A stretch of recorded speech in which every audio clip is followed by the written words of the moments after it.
আসসালামু আলাইকুম, ডাক্তার হাবিবুর রহমান বলছি। কেমন আছেন সবাই? আশা করি সবাই ভালো আছেন। প্লাস্টিকের ক্ষতিকর দিকগুলো আমরা ইতিমধ্যেই বুঝে গেছি। প্লাস্টিক আমাদের হরমোনাল ইমব্যালেন্স ঘটায়। প্লাস্টিক আমাদের বাচ্চা হওয়ার ক্ষেত্রে সমস্যা তৈরি করে।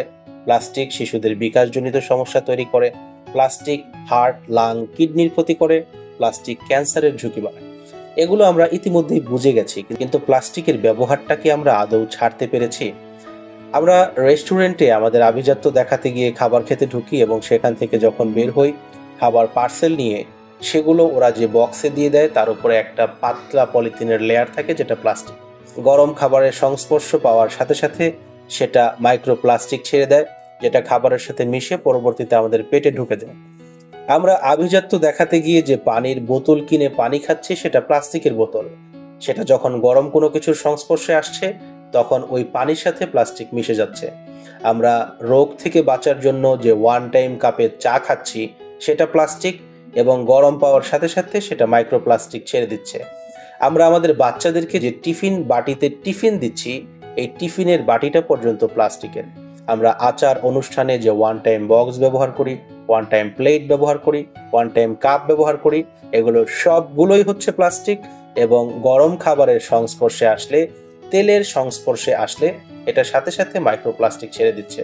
তাহলে আপনি চিন্তা করুন, একটি গবেষণায় দেখা গেছে একজন মানুষ সপ্তাহে গড়ে প্রায় 5 গ্রাম প্লাস্টিক খেয়ে ফেলে।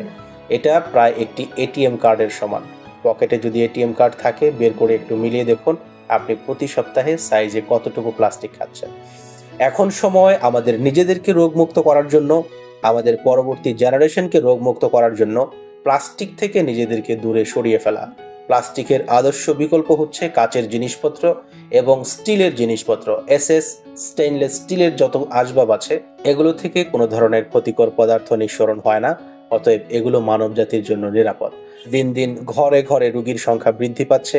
একজন চিকিৎসক হিসেবে এগুলো আমরা দেখে দেখে অভ্যস্ত। তাই আজই আসুন প্লাস্টিককে বয়কট করি। পলিথিনে বাজার নেওয়া বন্ধ করি। কষ্ট করে একটা বাজারের ব্যাগ হাতে করে নিয়ে যাই। বাহির থেকে খাবার আনতে হলে একটি বাটি যেটা স্টিলের হবে এরকম ঘর থেকেই নিয়ে যাই। সবাই ভালো থাকবেন, সুস্থ থাকবেন। দেখা হবে পরবর্তী কোনো ভিডিওতে। আসসালামু আলাইকুম ওয়া রাহমাতুল্লাহ।